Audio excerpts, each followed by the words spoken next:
He actually laughed, not a polite chuckle. A full-blown, head-thrown-back laugh right in my face.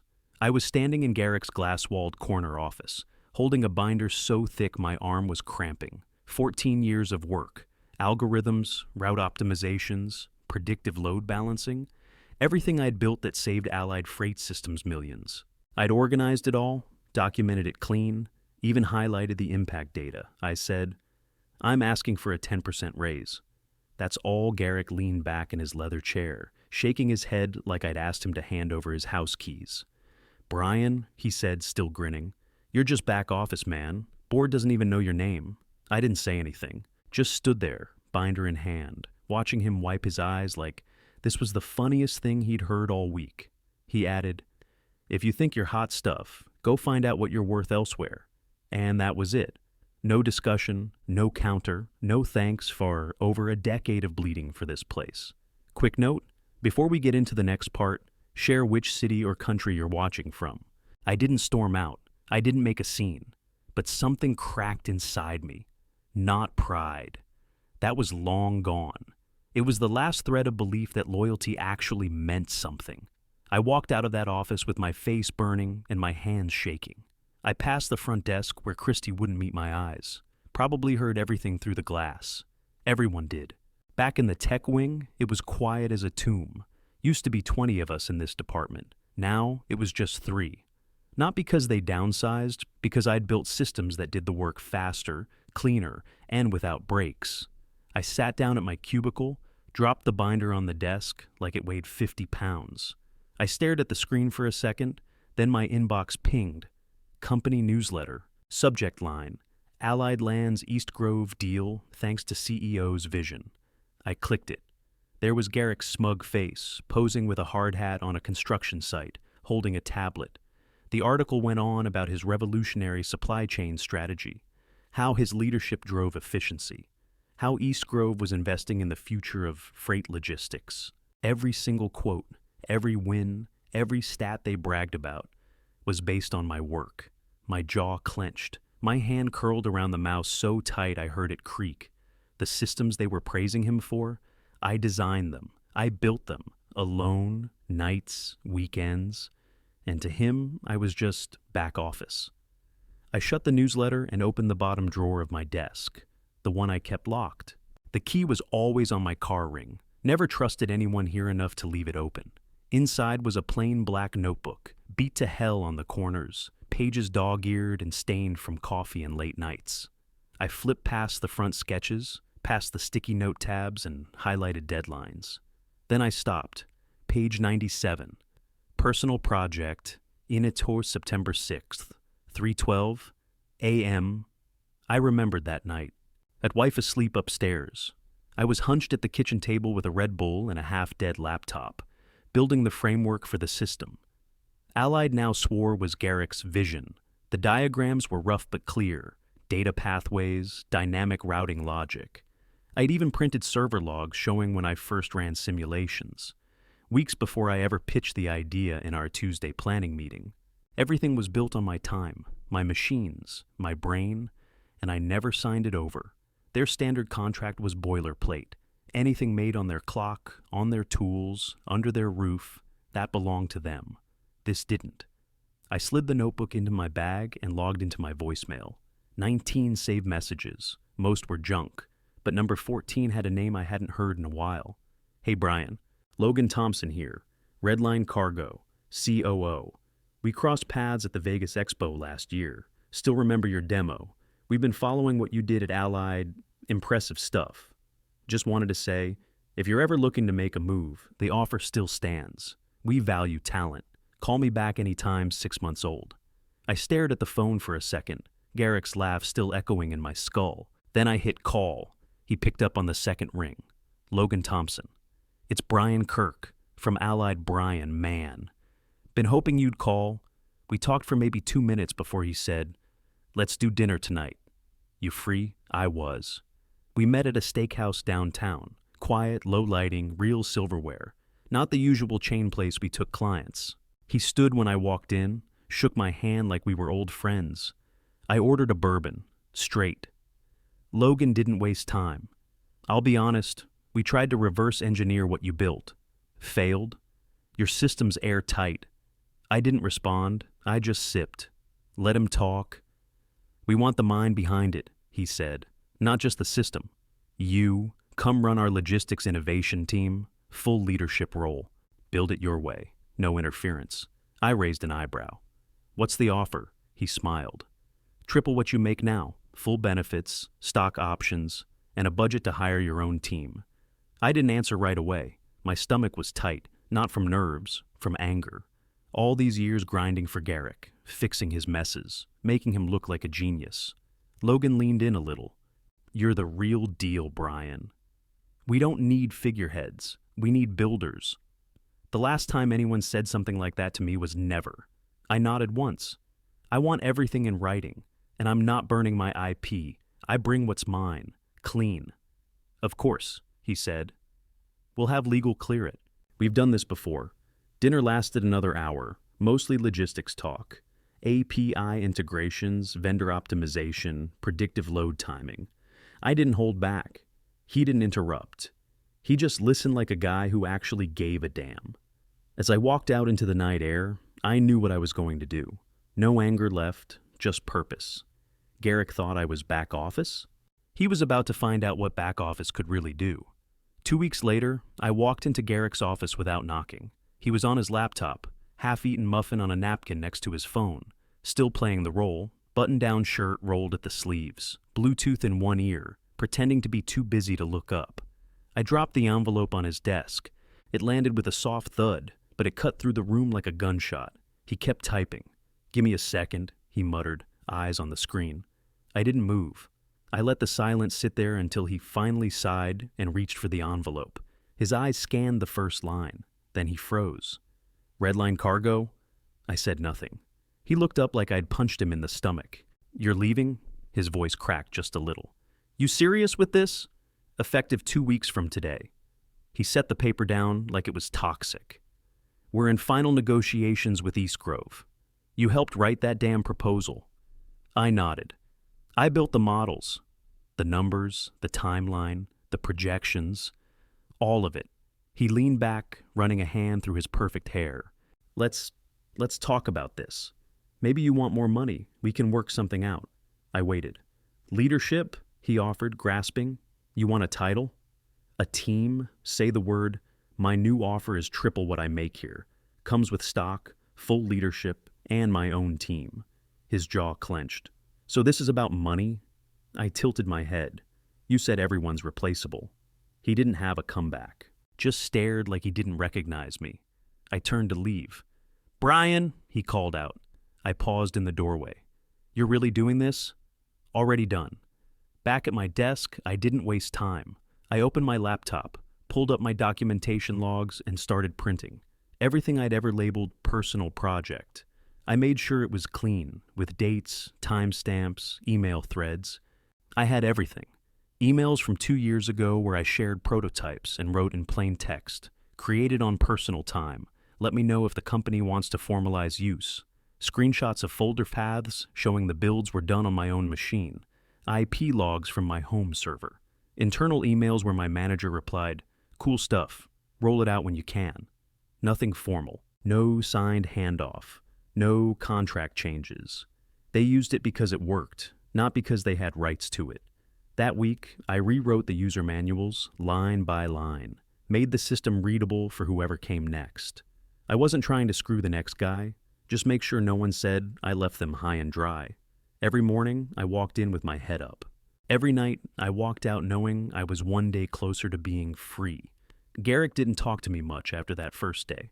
I'd catch him peeking out of his office when I passed, like he was waiting for me to sabotage something. I didn't. I didn't have to. On the last Thursday, I boxed up my stuff, a couple of books, an old mouse pad, the coffee mug with logistics nerd on the side. Where you headed? Christy from the front desk asked as I walked by. Up, I said, finally. Friday morning, I wore a collared shirt, no tie, no company polo, just clean, sharp, like I meant business. The HR rep tried to smile when she waved me back, but it looked more like a wince. I followed her down the hallway, past the framed plaques and mission statements no one ever read, and into a windowless conference room where Carl was already waiting. Legal representative. Buttoned up. Always looked like he'd rather be anywhere else. He slid a thick stack of papers across the table. Standard exit package, he said. Non-disclosure, non-compete, confidentiality, arbitration clause, return of property agreement. I held up a hand. Yeah, no. Carl blinked. Excuse me? I'll sign the NDA. I'm not walking out with gossip. But I'm not signing the non-compete. He glanced down at the pages. Brian, this is just standard. It wasn't in my original agreement. I checked. Twice. It's company policy now. Everyone signs it on exit. Well, I'm not everyone. He frowned, straightened the pile, clearly trying to stay calm. You're moving to a competitor. That's a problem. We need to protect our interests. I reached into my bag and pulled out the black notebook, dropped it on the table in front of him. He didn't touch it right away, just looked at it like it might explode. I opened it for him, flipped to the dated sketches, the process diagrams, the simulation logs, built on my time, my equipment, documented from day one, never signed over, never acquired by allied Carl, finally leaned forward, flipping through the pages slowly. I watched his face shift, confusion, then recognition, then something that looked a lot like dread. These are the routing matrices, he said quietly. This is your early adaptive model. The exact one the company's running on, I said, but cleaner, faster. That one's been watered down to fit the existing tools. He didn't argue. I leaned back. So if you want to push the non-compete, go ahead. But I've got 14 years of clean separation between what's mine and what's theirs. You really want to test that in court? Carl rubbed his eyes. You know what this means, right? Yeah. He shut the notebook and pushed the papers aside. Fine. You'll get the revised exit documents, just the NDA and property return. That's all I came to sign. At 5:22 p.m. sharp, I walked out of that building. Same time as every other Friday. No cake, no farewell email, no handshake from Garrick. Just the front doors closing behind me, like the end of a bad chapter.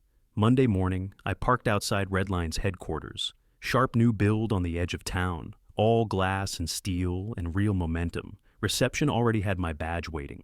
The front desk team smiled like I actually mattered. My new office was on the 3rd floor. Frosted door, nameplate, a window view. Inside were 5 desks, each one already occupied. My team, young, hungry, smart. They looked up as I walked in. Morning, I said. They smiled. One of them stood and said, "Welcome to the front line, sir."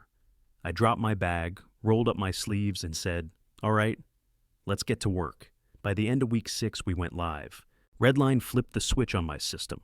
Clean launch, no downtime, no hiccups. For the first time in months, I breathed easy. Then the metrics started rolling in. Delivery speeds jumped 30% in the first 2 weeks. We slashed operating costs by 22. Routes optimized, fuel usage dropped, warehouse delays practically vanished. Logan called me into his office the morning we hit full rollout. "You ready to make some noise?" he asked, holding up a folder. Inside was the pitch to East Grove, side-by-side performance data, cost savings, projected growth, real numbers. All of it stacked Redline over Allied like a damn skyscraper. I nodded. Let's go take what they thought they had locked. We didn't even need smoke and mirrors, just facts. Truth sells itself when the other guy's been bluffing. East Grove's board took one look at the numbers and scheduled a site visit for the following Monday. By Wednesday, the announcement dropped. Redline Cargo awarded exclusive 5-year contract with East Grove Manufacturing. I saw it in my inbox before anyone else said a word. I didn't forward it, didn't print it, just sat back in my chair and let the headlines sink in. That afternoon, my phone buzzed. Garrick, mobile. I let it ring. Then again, Garrick, mobile. Ignored it. 2 more calls came in that night. I turned my phone over and left it face down on the counter. Then came the voicemail. "Brian, it's Garrick. Listen, I think we got off track. I've got something you might want to hear. Let's talk numbers. We're putting together a consulting deal. Very lucrative. We value what you built. Call me, I deleted it without playing the rest. 2 days later, I stayed late working on fleet expansion models. Sun was down. Parking garage mostly empty. I was walking to my truck when I saw him, leaning against a pillar near my spot. Same blazer he always wore when he was trying to look relatable. He stepped forward. "Brian?" I didn't stop walking. "Can we talk?" he said, picking up pace beside me. "You already left 4 messages. This isn't about me." Hundreds of jobs are on the line. I turned to face him, cool air in my lungs, boots planted. "I didn't take anything from you." His mouth opened like he wanted to argue. I didn't give him the chance. "You just never valued what you had. That's on you." He looked older, gray at the temples, shoulders slouched, like the weight finally showed up, and no one was left to help carry it. "I underestimated you," he muttered. "No, you ignored me. I unlocked the truck and opened the door. You built a whole company on other people's work. You just didn't think we'd ever leave." I got in. He didn't say another word, just stood there, helpless, as I drove off. That Friday, Allied's stock dropped 29% before noon. By market close, it was down 59. By the following week, layoffs hit. Ops, admin, warehousing, IT. I got texts from old coworkers. Some pissed, some stunned. Most just scared. A month later, Garrick resigned. Quiet announcement, no press conference, no LinkedIn victory post. I watched the fallout without cheering. Didn't feel like a win, just felt inevitable. You ignore the people who build your foundation. Eventually the whole damn building caves in. And Garrick? He thought he was the structure. Turned out, he was just drywall.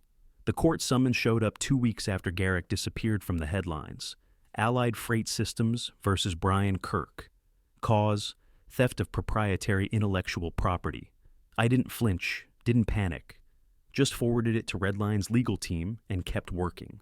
3 days later, I was sitting across from 2 attorneys and a judge in a downtown hearing room. Allied brought in a young suit who didn't know the first thing about supply chains, trying to sound righteous about misappropriated systems. I didn't say much, just slid my black notebook across the table, then the USB drive, then a printed timeline, email chains, development logs, dates, hardware details, proof that what I'd built was mine before Allied ever laid eyes on it. The judge barely looked up after reading the first half. "Case dismissed," she said flatly. "No grounds for ownership. Defendant is free to go." Carl, Allied's old legal guy, didn't even show. Outside the courthouse, a couple reporters hovered near the sidewalk, waiting for a quote. I walked past without saying a word. 3 weeks later, Garrick walked into my office. No appointment, no call. Just walked right in like he still mattered. Same trench coat, same fake calm in his voice.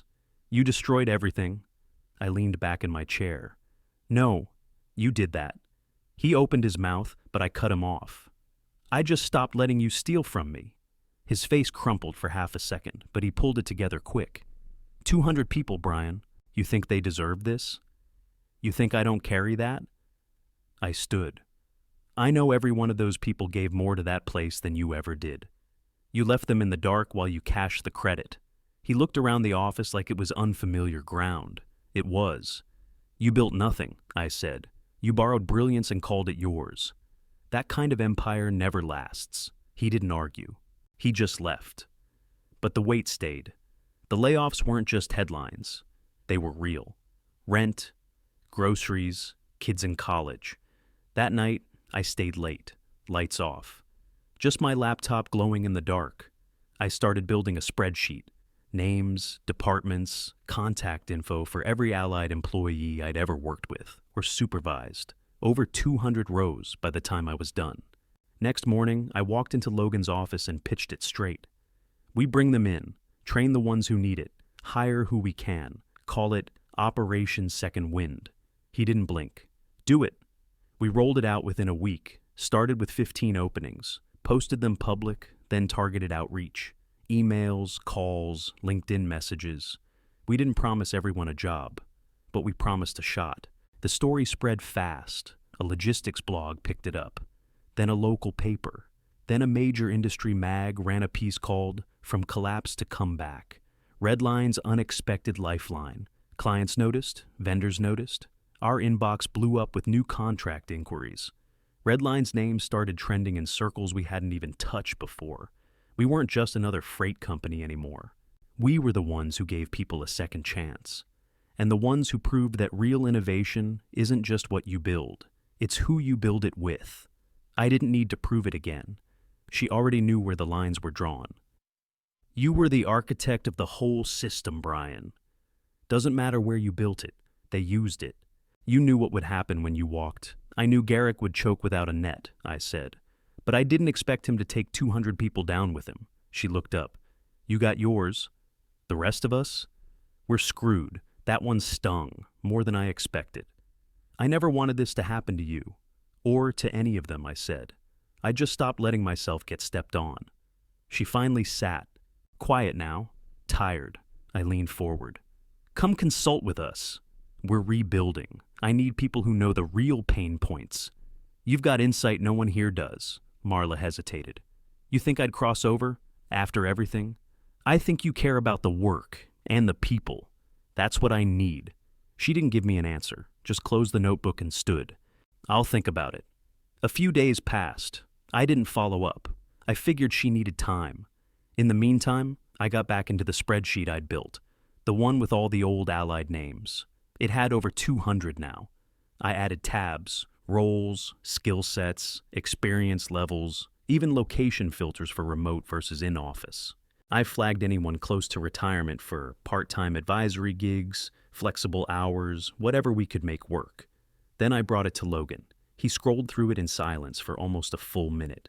You want to hire all of them? Not all at once, but piece by piece.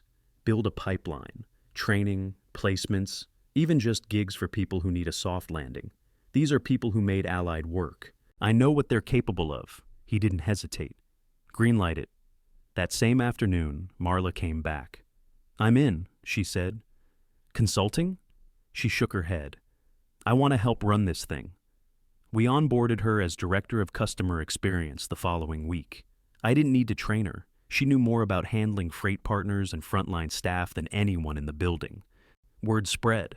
Old colleagues started showing up. People I hadn't seen in years, some angry, some nervous, most just looking for a place to land. We took in everyone we could. Former route supervisors became dispatch leads.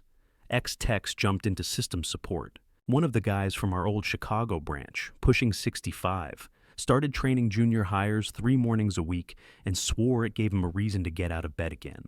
Redline hired over 170 former Allied employees within 3 months. We opened 2 new locations to keep up with the workflow. For the first time, people didn't just talk about our tech. They talked about our culture, about what we were building beyond freight, beyond efficiency. Marla said it best in a team meeting one day. Allied forgot we were the ones driving the engine. Redline handed us the keys. And damn if we didn't know how to drive. I was grabbing a sandwich from the corner deli when I got the text. Brian, it's Carl. You got a minute? I need to tell you something. I stared at the screen for a second. Wasn't sure I wanted to hear whatever it was, but I replied anyway. Where? We met at a coffee shop 2 blocks from Redline. Quiet place with stiff chairs and burned espresso. He was already there when I walked in. Same beige windbreaker, hunched over a cup like he didn't know what to do with his hands. He stood when he saw me, gave a weak handshake. Thanks for coming. I didn't sit right away. You said you needed to tell me something. Yeah. He looked around like someone might be watching. I couldn't leave it alone. What they did, what Garrick did. I finally sat. Spit it out, Carl. He nodded, like he knew I wasn't here for pleasantries. Back in 2018, he started. You sent me an email, said you were developing new logistics algorithms, asked if Allied wanted to acquire them formally. You were asking to do it clean, remember? Yeah, I said, and you never responded. I brought it to Garrick, he said, put it on his desk, told him we should formalize it, buy the rights, protect the company I leaned in. And... Carl exhaled. He looked me dead in the eye and said, just use it. We'll handle it later. Then he pushed it aside and moved on like it was a lunch menu. I stared at him. My hands were still on the table, but they were curled into fists. So he knew, I said. Carl nodded. He knew. All of it. When the lawsuit came up, I told him it wouldn't hold. He didn't care. Said it was about optics. Said you made him look stupid and he needed to regain control of the narrative. My stomach turned. He sued me knowing it wouldn't stick. Yeah, Carl said quietly. He did. And you went along with it? I fought it, he said. I pushed back hard. Got overruled. Garrick made that call himself. Legal wasn't unanimous, but in the end, we did what he ordered. I sat back, jaw tight. And now you're here? Why? To clear your conscience? Carl looked up at me, eyes red. This wasn't just about you, Brian. Garrick disrespected everyone. You just had the guts to leave. The rest of us stayed, hoping he'd change. But that company was already broken. You didn't destroy it. He paused. You just exposed it. I didn't say anything. Didn't need to. We finished the coffee. No handshake this time. Just a nod, and I left. Back in the car, I sat for a minute before starting the engine. Thought about the years I gave to Allied, the weekends I lost, the loyalty I poured into something that treated me like a tool. People called what I did revenge, but it wasn't. It was just the truth catching up to arrogance. My phone rang on a Wednesday morning, Garrick, Mobile. This time, I picked up. His voice was low, flat. I didn't think you'd answer.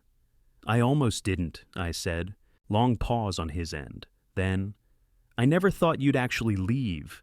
I leaned back in my chair. That was your mistake. I thought you needed us more than we needed you. I let the silence hang. He wasn't looking for forgiveness, just finally realizing what he'd lost. He cleared his throat. Allied's filing. Bankruptcy paperwork goes in. Next week I didn't say a word. There's still staff left, he said. They're scared. And they don't deserve to go down with me. Some of them gave 30 years. This wasn't their fault. What are you asking me, Garrick? He sighed. Can Redline take them? The ones that are left? You've got momentum, resources.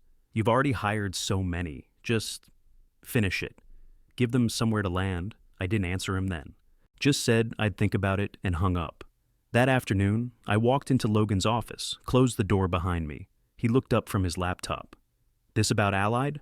Yeah, it's over for them. Garrick just confirmed it. Logan nodded once. I figured. He wants us to take the last of the staff, I said. Absorb them before they're out cold. Logan sat back. You think they're worth it? Most of them? Yeah, and not just for the work, for what it says about who we are. He didn't even blink. Then let's do it. My systems team grew to 40. And Jason, Allied's old ops manager, the one I used to butt heads with over software changes, walked in one day with a resume in hand and a sheepish look on his face. I was wrong, he said, about all of it. I hired him the next morning. Redline wasn't just a company anymore. It was a rebuild, a rescue, a redemption story made up of people who'd been dismissed, underestimated, written off. People like me. I walked through those halls every day with a sense of purpose I'd never felt at Allied, even at my peak. Because here, I wasn't a cog. I was the one turning the gears. Logan once told me, you didn't just build a system, Brian. You built a culture. And looking around at what we'd become, I finally believed it.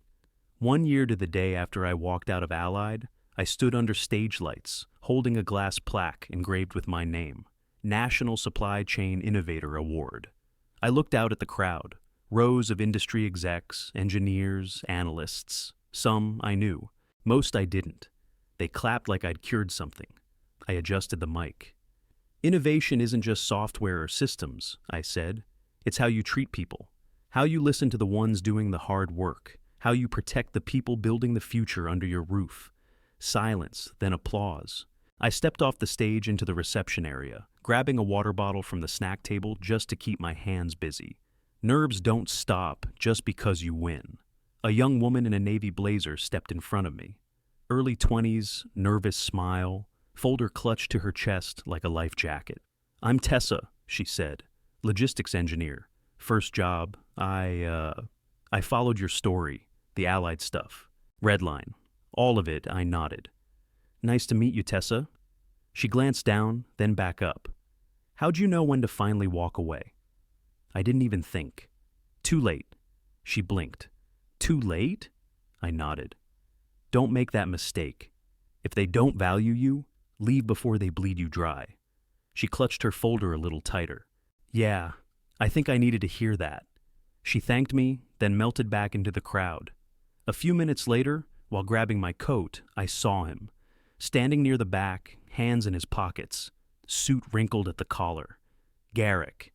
He didn't come forward, didn't make a scene, just gave a small nod. Not dramatic, not fake, just there. I gave him one back. Back at Redline, I didn't talk about the award much. The team saw the news, gave a round of applause, then went right back to work. That's who we were. But I did start something new, a mentorship program.